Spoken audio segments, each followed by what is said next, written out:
నరహత్య చేయొద్దని ధర్మశాస్త్రం నీతి చెప్పింది కదా. ನರಹತ್ಯೆ ಮಾಡಬಾರದೆಂಬುದಾಗಿ ಧರ್ಮಶಾಸ್ತ್ರದ ನೀತಿ ಹೇಳಿದೆ ಅಲ್ವಾ. నరహత్య చేయొద్దు. ನರಹತ್ಯೆ ಮಾಡಬೇಡಿ. మరి ధర్మశాస్త్రానికి పూర్వం ఉండే మానవ నీతి ఎలా ఉంది? ಧರ್ಮಶಾಸ್ತ್ರಕ್ಕಿಂತಲೂ ಮುಂಚೆ ಇದ್ದಂತಹ ಮಾನವನ ನೀತಿ ಹೇಗಿತ್ತು? పితృహంతకులు, ತಂದೆ ತಾಯಿಗಳನ್ನು ಕೊಲ್ಲುವವರು, మాతృహంతకులు, నరహంతకులు, ತಾಯಿಯನ್ನು ಕೊಲ್ಲುವವರು ನರಹಂತಕರಾಗಿದ್ರು. అడ్డొస్తే ఎవడైనా లేపి, ಅಡ್ಡ ಬಂದ್ರೆ ಯಾರನ್ನಾದ್ರೂ ಕೂಡ ಸರಿ ಕೊಲ್ಲುವಂತವರಾಗಿದ್ರು. అడ్డు రానంత వరకు స్నేహం, ಅಡ್ಡ ಬರಲಾರದಷ್ಟಿಗೆ ಮಾತ್ರ ಎಲ್ರು ಸ್ನೇಹಿತರೆ. అడ్డు తగలనంత వరకు భార్యాభర్తలు. ಅಂದ್ರೆ ಅಡ್ಡ ಬರದಿಲ್ಲ ಅಂತಂದ್ರೆ ಎಲ್ರು ಕೂಡ ಸಂಬಂಧಿಕರೇ. నీ నీ నీ మార్గానికి ఆటంకం లేనంత వరకు అన్నదమ్ములు, అక్క చెల్లెళ్ళు. ಅಂದ್ರೆ ನಿನ್ನ ಮಾರ್ಗಕ್ಕೆ ಯಾರು ಅಡ್ಡಿ ಉಂಟು ಮಾಡ್ಲಿಲ್ಲ ಅಂತಂದ್ರೆ ಎಲ್ರು ಅಣ್ಣ ತಮ್ಮಂದ್ರೆ ಎಲ್ರು ಅಕ್ಕ ತಂಗಿರೆ. కానీ లోకపు నీతి ఎలా ఉంటదంటే, ಆದ್ರೆ ಲೋಕದ ನೀತಿ ಹೆಂಗಿರ್ತದಂತಂದ್ರೆ, నీకు అడ్డం వస్తే, ನಿನಗೆ ಯಾರಾದ್ರೂ ಅಡ್ಡ ಬಂದ್ರೆ, నువ్వు నడుస్తున్న మార్గానికి త్రోవకి ఎవరైనా అడ్డం తగిలితే, ನೀನು ನಡೆಯುವಂತಹ ದಾರಿಗೆ ಯಾರಾದ್ರೂ ಅಡ್ಡ ಬಂದು ತಗಲ್ಕೊಂಡ್ರೆ కనికరించొద్దు, ಕನಿಕರಿಸ್ಬೇಡ. నువ్వు కోపడతావో, ನೀನ್ ಕೋಪಗೊಳ್ತೀಯೋ, తిడతావో, ಬೈತೀಯೋ, కొడతావో, ಹೊಡಿತೀಯೋ, రౌడీలు పెట్టించుకుని కొడతావో, ಅಂದ್ರೆ ರೌಡಿಗಳನ್ನ ಬಿಟ್ಟು ಬಿಟ್ಟು ಹೊಡಿಸ್ತೀಯೋ, లేకపోతే వాళ్ళ మనసును గాయపరుస్తావో, ಇಲ್ಲ ಅಂತಂದ್ರೆ ಅವ್ರ ಮನಸ್ಸುಗಳನ್ನ ಗಾಯಪಡಿಸ್ತೀಯೋ, లేకపోతే వాళ్ళని చంపేస్తావో చెప్పి, ಇಲ್ಲ ಅಂತಂದ್ರೆ ಅವ್ರನ್ನ ಕೊಂದಾಕ್ತೀಯೋ, ಕೊಂದಾಕೋ. అది పరిస్థితి. ಅದು ಪರಿಸ್ಥಿತಿ ಲೋಕದಲ್ಲಿ. ఇదిగో కయ్యేనుకి హేబెల్ అడ్డం వచ్చాడు, ಕೈ ನಿನಗೆ ಹೇಬೆಲ್ ಅಡ್ಡ ಬಂದಿದ್ದಾನೆ, లేపేశాడు, ಎತ್ತಾಕ್ಬಿಟ್ಟ, ಕೊಂದ್ಬಿಟ್ಟ. అది లోకపు నీతి. ಅದು ಲೋಕದ ನೀತಿ.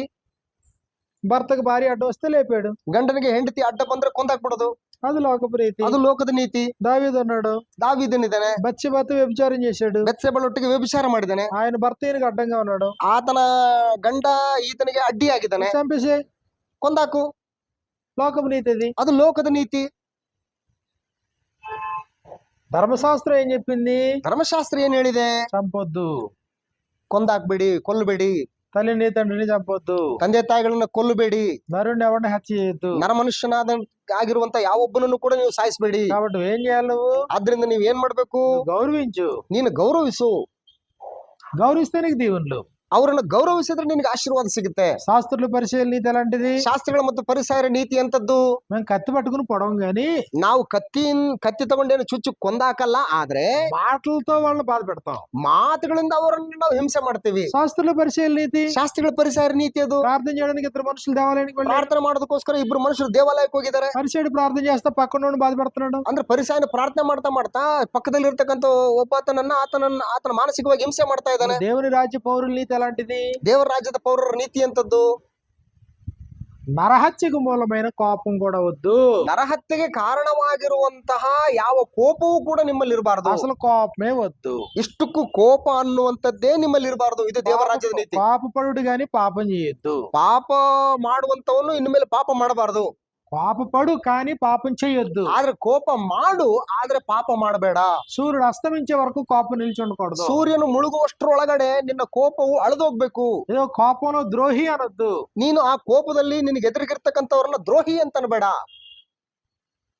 వ్యర్థుడా అనొద్దు, ನೀಚ ಅಂತ ಅನ್ಬೇಡ, ವ್ಯರ್ಥನೆ ಅಂತಾನು ಕೂಡ ಅನ್ಬೇಡ. ఇది దేవుని రాజ్య పౌరుల్ని. ಇದು ದೇವರ ರಾಜ್ಯದ ಪೌರರ ನೀತಿ. ಇದು అంటే ఇప్పుడు దేవుని యొక్క రాజ్య పౌరుడు అయితే, ದೇವರ ರಾಜ್ಯದ ಪೌರನಾಗಿದ್ರೆ ನೀನು నీ స్థాయిలో నువ్వు అనుసరించాల్సిన నీతి ఎలాంటిది? ನಿನ್ನ ಒಂದು ಹಂತದಲ್ಲಿ ನೀನು ಅನುಸರಿಸುವಂತ ನೀತಿ ಎಂತದ್ದಾಗಿರ್ಬೇಕು? కోపపడను, ಕೋಪಗೊಳ್ಳೋದಿಲ್ಲ. ఒకవేళ కోపపడినా పాపం చెయ్యను. ಒಂದು ವೇಳೆ ಕೋಪಗೊಂಡ್ರು ಕೂಡ ನಾನು ಪಾಪ ಮಾಡೋದಿಲ್ಲ. ఒకవేళ కోపం ఉన్నా సాయంత్రం అయ్యే లోపల కోపం మటుమాయం. ಒಂದು ವೇಳೆ ಕೋಪ ಇದ್ರೂ ಕೂಡ ಸಂಜೆ ಆಗಷ್ಟೊತ್ತಿಗೆ ಆ ಕೋಪ ಮಂಗಮಾಯ ಆಗ್ಬೇಕು. సూర్యుడు అస్తమించిన తర్వాత ఇక నాలో కోపం ఉండదు. ಸೂರ್ಯನ ಮುಳುಗುವಷ್ಟರೊಳಗಡೆ ಇನ್ನು ಮೇಲೆ ನನ್ನಲ್ಲಿ ಕೋಪ ಇರಬಾರದು. అప్పుడు వరకు నేను ఎంత కోపపడినా మళ్ళీ ప్రేమతో మాట్లాడతాను. సూర్యుడు అస్తమించిన తర్వాత, ಸೂರ್ಯನ ಮುಳುಗಿದ ನಂತರ ಅಷ್ಟರೊಳಗೆ ನನಗೆ ಎಷ್ಟು ಕೋಪ ಇದ್ರು ಸೂರ್ಯ ಮುಳುಗಿದ ನಂತರ ನಾನು ಮತ್ತೆ ಪ್ರೀತಿಯಿಂದ ನಾನು ಮಾತಾಡ್ತೇನೆ ಅವ್ರ ಜೊತೆಗೆ. కోపం ఏదన్నా ఉంటే నిన్నే ఈ రోజు మళ్ళీ ఏమీ అరగనట్టు మాట్లాడతాను. ಅಂದ್ರೆ ಕೋಪ ಇದ್ದಿದ್ದು ನಿನ್ನೆ, ಇವತ್ತು ನನಗೆ ನಿನ್ನೆ ಏನಾಗುತ್ತೆ ಅದೇನು ಗೊತ್ತಿಲ್ಲ ಅನ್ನೋ ರೀತಿಯಲ್ಲಿ ಹೊಸದಾಗಿ ಮಾತಾಡ್ಬೇಕು. దీర్ఘకాలం కోపం వద్దు. ದೀರ್ಘಕಾಲದ ಕೋಪ ಬೇಡ. అపకారం మనసులో పెట్టుకోవద్దు. ಅಪಕಾರವನ್ನು ಮನಸ್ಸಿನಲ್ಲಿ ಇಟ್ಕೊಳ್ಬೇಡ. దేవుని రాజ్య పౌరుల నీతి. ದೇವರ ರಾಜ್ಯದ ಪೌರರ ನೀತಿ ಇದು. లోకంలో అయితే ಲೋಕದಲ್ಲಾದ್ರೆ నెలల తరబడి సంవత్సరాల తరబడి కోపం తాపాలి. ಅಂದ್ರೆ ತಿಂಗಳುಗಟ್ಲೆ ಕಾಲ, ವರ್ಷಗಟ್ಲೆ ಕಾಲ ಅದು ಕೋಪ ಹಂಗೆ ನಿರಂತರವಾಗಿ ಮುಂದುವರಿತಿರ್ತದೆ. దేవుని రాజ్య పౌరుల నీతి అయితే, ಅದು ದೇವರ ರಾಜ್ಯದ ಪೌರರ ನೀತಿ ಆದ್ರೆ కోపం పడను, ಕೋಪ ಪಾಡೋದಿಲ್ಲ. పాప పడినా ಕೋಪಗೊಂಡ್ರು ಕೂಡ పాపం చేయను, ಪಾಪ ಮಾಡೋದಿಲ್ಲ. పాపం వచ్చినా ಕೋಪ ಬಂದ್ರು ಕೂಡ ఈ రోజు సాయంత్రంతో కోపం క్లోజ్. ಈ ದಿನ ಸಂಜೆ ಅಷ್ಟರೊಳಗಡೆ ಆ ಕೋಪ ಕ್ಲೋಸ್ ಆಗ್ಬೇಕು. రేపు మళ్ళీ ఫ్రెష్ గా లేస్తాను. ನಾಳೆ ಮತ್ತೆ ನಾನು ಫ್ರೆಶ್ ಆಗಿ ಎದ್ದೇಳ್ತೀನಿ. విరోధ భావంతో ఏ మనిషిని చూడను. ವಿರೋಧ ಭಾವದೊಂದಿಗೆ ಯಾವ ಮನುಷ್ಯನನ್ನು ಕೂಡ ನಾನು ನೋಡೋದಿಲ್ಲ. శత్రువు లేకుండా ఉంటాను. ಶತ್ರುಗಳು ಇಲ್ಲದೆ ಇರುವಂತ ರೀತಿಯಲ್ಲಿ ನಾನು అది ಇರ್ತೀನಿ. దేవుని రాజ్య పౌరుల నీతి. ಅದು ದೇವರ ರಾಜ್ಯದ ಪೌರರ ನೀತಿ. శాస్త్రుల పరిశీలన నీతి అలాంటిది. ಶಾಸ್ತ್ರಗಳ ಪರಿಸರ ನೀತಿ ಅಂತದ್ದು. పైకి వాహన నవ్వుతూ పాడతాం, ಸೊ ಹೊರಗಡೆ ಮಾತ್ರ ಅಂತೇಳಿ ನಕ್ಕಂತ ಮಾತಾಡ್ತೀವಿ. లోపల వేషధారణ, ಒಳಗಡೆ ವೇಷಧಾರಣೆ, లోపల పగ ప్రతీకారం, ಒಳಗಡೆ ಒಂದು ಹಗೆ ದ್ವೇಷ, లోపల కోపం. ಒಳಗಡೆ ಕೋಪ. ఎప్పుడు దొరుకుతాడా ఈ శబ్దం అని చెప్తాం. ಯಾವಾಗ ಸಿಗ್ತಾನೋ ಎತ್ತಾಕ್ಬೇಕು ಇವನ್ನ ಅಂತ ఈ ಹೇಳ್ಬಿಟ್ಟು రోజు నువ్వు అనుసరిస్తున్న నీతి ఎలాంటిది? ಇವತ್ತು ಅನುಸರಿಸುವಂತ ನೀತಿ ಅಂತದ್ದು మానవ స్థాయిలో ఉండే నీత, ಮಾನವನ ಹಂತದಲ್ಲಿರುವಂತ ನೀತಿನ, ధర్మశాస్త్రం నీత, ಧರ್ಮಶಾಸ್ತ್ರದ ನೀತಿನ, శాస్త్రులు పరిశీలన అనుసరించే నీత, ಶಾಸ್ತ್ರಗಳ ಪರಿಸರ ಅನುಸರಿಸುವಂತ ನೀತಿನ, దేవుని రాజ్య పౌరుల నీత. ದೇವರ ರಾಜ್ಯದ ಪೌರರ ನೀತಿನ. కాబట్టి నరహత్య చేయొద్దు అన్న. నరహత్య చేయడం విమర్శకులు పూర్వీకులు చెప్పండి మాట. అప్పుడు చెప్పింది మీరు విన్నారు కదా అన్న. ಸೊ ನೀವು ನರಹತ್ಯೆ ಮಾಡಬಾರದು ಎಂಬುದಾಗಿ ನಿಮ್ಮ ಹಿರಿಯರಿಗೆ ಹೇಳಿದೆಂಬುದಾಗಿ ನೀವು ಕೇಳಿದ್ರಷ್ಟೇ ಎಂಬುದಾಗಿ ಅಂತ ಹೇಳ್ಬಿಟ್ಟು ಹೇಳ್ತಾ ಇದ್ದಾನೆ. ధర్మశాస్త్రం నీతి అన్నారు కదా. ಅದು ಧರ್ಮಶಾಸ್ತ್ರದ ನೀತಿ ಅಂತ ಹೇಳ್ಬಿಟ್ಟು ನಿಮ್ಗೆ ಹೇಳಿದ್ರಲ್ಲ. దేవుని రాజ్య పౌరుల నీతి నేను చెప్తున్నాను వినండి. ದೇವರ ರಾಜ್ಯದ ಪೌರರ ನೀತಿ ಏನೆಂಬುದಾಗಿ ನಾನು ಹೇಳ್ತೀನಿ ಕೇಳ್ರಿ. తన సహోదరుని మీద కోపడి ప్రతి వాడు విమర్శకులు. ತನ್ನ ಸಹೋದರ ಮೇಲೆ ಕೋಪ ಪಡುವಂತ ಪ್ರತಿಯೊಬ್ಬನು ಕೂಡ ನ್ಯಾಯ ವಿಚಾರಣೆ ಒಳಗಾಗ್ತಾನೆ. తన సహోదరుని చూచి వ్యర్థాన్ని చెప్పాడు మహాసభలోనగును. ತನ್ನ ಸಹೋದರನನ್ನ ನೋಡಿಬಿಟ್ಟು ಛೀ ನೀಚ ಅನ್ನುವಂತವನು ದೇವರ ನ್ಯಾಯ ತೀರ್ಪಿಗೆ ನಿಂತ್ಕೊಳ್ತಾನೆ. ద్రోహి అని చెప్పాడు నరకాగ్నిలోనగును. ದ್ರೋಹಿ ಅಂತಕ್ಕಂತ ಹೇಳುವಂತವನು ಅವನು ನರಕಾಗ್ನಿಗೂ ಗುರಿ ಆಗ್ತಾನೆ. 21 నుంచి 27 వచనాల్లో 21ರಿಂದ 27ನೇ ವಚನದವರೆಗೆ నరహత్య చెయ్యొద్దు. ನರಹತ್ಯೆ ಮಾಡಬಾರದು. ఏ నీతి అది? ಯಾವ ನೀತಿ ಅದು? ధర్మశాస్త్రం నీతి. ಧರ್ಮಶಾಸ್ತ್ರದ ನೀತಿ. దేవుని రాజ్య పౌరుల నీతి ఎలాంటిది? ದೇವರ ರಾಜ್ಯದ ಪೌರರ ನೀತಿ ಅಂತದ್ದು కోపపడద్దు, ಕೋಪಗೊಳ್ಳಬೇಡಿ. కోపం ఉన్నా పాపం చేయొద్దు, ಕೋಪ ಇದ್ರೂ ಕೂಡ ಪಾಪ ಮಾಡಬೇಡಿ. సూర్యుడు అస్తమించే వరకు కోపం నిలబడద్దు, ಸೂರ್ಯನ ಮುಳುಗುವಷ್ಟರೊಳಗಡೆ ನಿಮ್ಮ ಕೋಪವು ಎಲ್ಲ ಇಳಿದೋಗ್ಬೇಕು. కోపంతో కొన్ని దుర్భాషలు మాట్లాడద్దు, ಕೋಪದಿಂದಾಗಿ ಕೆಲವೊಂದು ಕೆಟ್ಟ ಭಾಷೆಗಳನ್ನು ನೀವು ಮಾತಾಡಬಾರದು. దీర్ఘకాలం కోపం నీలో పెట్టుకోవద్దు. ದೀರ್ಘಕಾಲದವರೆಗೆ ನಿಮ್ಮಲ್ಲಿ ಕೋಪವನ್ನು ಇಟ್ಟುಕೊಳ್ಳಬೇಡ್ರಿ. ఇది దేవుని రాజ్య పౌరుల నీతి. ಇದು ದೇವರ ರಾಜ್ಯದ ಪೌರರ ನೀತಿ. మరి సంఘం అంటే దేవుని రాజ్య పౌరుల నీతిని అనుసరించేవాళ్ళు సంఘం, ప్రభు సంఘం. ಅಂದ್ರೆ ಕರ್ತನ ಸಭೆ ಅಂತಂದ್ರೆ ದೇವರ ರಾಜ್ಯದ ನೀತಿಯನ್ನ ಅನುಸರಿಸ್ತಕ್ಕಂಥವ್ರು ಅವರು. దీర్ఘకాలం కోపతాపాలు అంటాం. ದೀರ್ಘಕಾಲದವರೆಗೆ ಆ ರಾಜ್ಯದ ಪೌರರಿಗೆ ಕೋಪತಾಪಗಳು ಇರಬಾರದು. భార్యాభర్తల మధ్యన కోపతాపాలు వచ్చినాయి అనుకోండి, ಗಂಡ ಹೆಂಡರ ನಡುವೆ ಕೋಪತಾಪಗಳು ಬಂದು ಅಂತ ಇಟ್ಕೊಳ್ಳಿ. దానికి ముగింపు ఎక్కడ?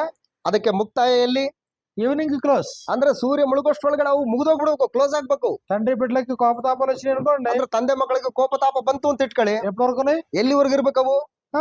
Evening close. ಅಂದ್ರೆ ಈವ್ನಿಂಗ್ ಎಲ್ಲ ನೀವು ಕ್ಲೋಸ್ ಆಗ್ಬಿಡ್ಬೇಕು. ಅದೆಲ್ಲ అన్నదమ్ములు గొడవలు వచ్చినాయి అనుకోండి, ಅಣ್ಣ ತಮ್ಮಂದ್ರ ಮಧ್ಯಗಳು ಜಗಳ ಒಂದು ಕಲಹ ಬಂತು ಅಂತ ಇಟ್ಕೊಳ್ಳಿ. ఎప్పటి వరకు? ಎಲ್ಲಿವರೆಗೂ ಇರ್ಬೇಕವು? సాయంత్రం క్లోజ్. ಸಾಯಂಕಾಲದೊಟ್ಟಿಗೆ ಅದು ಕ್ಲೋಸ್ ಆಗ್ಬಿಡ್ಬೇಕು. ఒకవేళ ಒಂದು ವೇಳೆ సాయంత్రం దాటిపోయి ఇంకా కొనసాగుతుంది, ಅಂದ್ರೆ ಸಾಯಂಕಾಲ ಕಳೆದು ಇನ್ನೂ ಸ್ವಲ್ಪ ಸಮಯ ಮುಂದುವರಿತಾ ಇದೆ, ఆదివారం వచ్చేసింది, ಭಾನುವಾರ ಬಂತು, ఆరాధన చేయడానికి వచ్చావు, ಆರಾಧನೆ ಮಾಡೋದಕ್ಕೆ ಬಂದಿ. ఇప్పుడు ఆరాధనలో నీకు ఆ విషయం గుర్తొచ్చింది. ಆರಾಧನೆಯಲ್ಲಿ ನಿನಗೆ ಆ ವಿಷಯ ನೆನಪಿಗೆ ಬಂತು. నీ మీద నీ సహోదరునికి విరోధం ఉందనే సంగతి నీకు గుర్తొచ్చింది.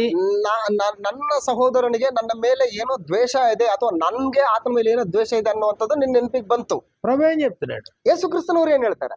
ఆరాధన కంటే ఇంపార్టెంట్ ఉందా? ಆರಾಧನೆಗಿಂತಲೂ ಕೂಡ ಮುಖ್ಯವಾದದ್ದು ಒಂದಿದೆಯಾ? అన్ని పనులు పక్కనెట్టుకుని కదా ఆరాధనకు వస్తాం. ಎಲ್ಲ ಕೆಲಸವನ್ನ ಪಕ್ಕಕ್ಕಿಟ್ಟುಬಿಟ್ಟು ತಾನೇ ಆರಾಧನೆಗೆ ಬರ್ತಾ ಇದೆಯಾ? ఆరాధన చాలా ఇంపార్టెంట్ అంటాం కదా. ಆರಾಧನೆ ತುಂಬಾ ಮುಖ್ಯವಾದದ್ರಿ ಅಂತ ಅಂತೀವಲ್ವಾ? ఆరాధన కంటే ఇంపార్టెంట్ ఏదన్నా ఉందా? ಆರಾಧನೆಗಿಂತಲೂ ಕೂಡ ಬಹುಮುಖ್ಯವಾದದ್ದು ಯಾವ್ದಾದ್ರೂ ಇದೆಯಾ? కానీ దేవుని రాజ్య పౌరుల నీతి అలాంటిది. ಆದ್ರೆ ದೇವರ ರಾಜ್ಯದ ಪೌರರ ನೀತಿ ಅಂತದ್ದು ఆరాధన కంటే కూడా ఇంపార్టెంట్ ఉంది. ಆರಾಧನೆಗಿಂತಲೂ ಕೂಡ ಮುಖ್ಯವಾದದ್ದೊಂದಿದೆ. శత్రుత్వంతో సమాధాన పడు. ಅಂದ್ರೆ ಶತ್ರುತ್ವ ಇದೆಯಲ್ವಾ, ಅಲ್ಲಿ ನೀನು ಸಮಾಧಾನ ಆಗು. అప్పుడు వచ్చి ఆరాధన ಆಗ ನೀನು ಬಂದು ಆರಾಧನೆ ಮಾಡು. అంటే ఒకవేళ రోజు గడువు దాటినా, ಒಂದು ವೇಳೆ ಒಂದು ದಿನದ ಗಡು ದಾಟಿ ಹೋದ್ರೂ ಕೂಡ వారం దాటడానికి ఉందా? ವಾರವನ್ನ ದಾಟುವುದಕ್ಕೆ ಏನಾದ್ರೂ ಅವಕಾಶ ಇದೆಯಾ? ఈ ఆదివారం దాటి, కొన్ని ఆదివారాలు దాటి, కొన్ని నెలలు దాటి, కొన్ని సంవత్సరాలు దాటి కోపతాపాలు పెట్టుకోవడానికి ఉందా? ಅಂದ್ರೆ ಒಂದು ವಾರ ದಾಟಿ, ಒಂದು ತಿಂಗಳು ದಾಟಿ, ಒಂದು ವರ್ಷ ದಾಟಿ ಹೀಗೆ ಕೋಪತಾಪಗಳನ್ನ ಮುಂದುವರಿಸಿಕೊಂಡು ಹೋಗುವಂತದ್ದು ಸರಿನಾ? అది దేవుని రాజ్య పౌరుల నీతి. ಅಂದ್ರೆ ಅದು ದೇವರ ರಾಜ್ಯದ ಪೌರರ ನೀತಿ ಆಗಲ್ಲ. ಆ ಕೋಪತಾಪ ಇರಬಾರ್ದು. ఏ రోజుకి ఆ రోజు రెన్యువల్ అయిపోవాలి. ಯಾವ ದಿನಕ್ಕೆ ಆ ದಿನಕ್ಕೆ ಅವೆಲ್ಲವನ್ನು ಕೂಡ ಕಳೆದೋಗ್ಬೇಕು. ఒకవేళ పొరపాటు చేస్తే వారానికి రెన్యువల్ అయిపోవాలి. ಅಂದ್ರೆ ಒಂದು ವಾರದೊಳಗಡೆ ಅವೆಲ್ಲ ಕೋಪತಾಪಗಳು ಬಿಟ್ಟು ಮತ್ತೆ ಯಥಾಸ್ಥಿತಿಯಲ್ಲಿ ಮುಂದುವರಿಬೇಕು. ప్రభు చెప్పిన సూత్రాలే కదా. ಅದು ಯೇಸು ಕ್ರಿಸ್ತನವರು ಹೇಳಿದಂತ ಸೂತ್ರಗಳು ತಾನೇ ಇವೆಲ್ಲ. ఆ స్థాయి నీతిని అనుసరించేది సంఘం, క్రీస్తు సంఘం. ಆ ಒಂದು ಹಂತದ ಒಂದು ನೀತಿಯನ್ನ ಅನುಸರಿಸುವಂತದ್ದೇ ಕ್ರಿಸ್ತನು ಸೊರಕ್ತಗೊಟ್ಟು ಸಂಪಾದನೆ ಮಾಡಿಕೊಂಡಂತ ಸಭೆ ನೀತಿ. శత్రువులు లేకుండా, ಶತ್ರುಗಳು ಇಲ್ಲದ ಹಾಗೆ, ఎవరి మీద పగబట్టకుండా, ಯಾರ ಮೇಲೆ ಹಾಗೆ ದ್ವೇಷಗಳನ್ನು ఎవరి ಇಟ್ಟುಕೊಳ್ಳದೆ, మీద కోపగించకుండా, ಯಾರ ಮೇಲೆ ಕೋಪಗೊಳ್ಳದೆ, ఎవరికి కీడు తలపెట్టకుండా, ಯಾರಿಗೂ ಕೂಡ ಕೀಡನ್ನುಂಟು ಮಾಡದೆ జీవితాన్ని జీవించే జీవితం దేవుని ಜೀವಿತವನ್ನ ರಾಜ್ಯ ಪೌರರಿಗೆ. ಜೀವಿಸುವಂತಹ ಜೀವಿತ ವಿಧಾನವೇ ದೇವರ ರಾಜ್ಯದ ಪೌರರ ನೀತಿ.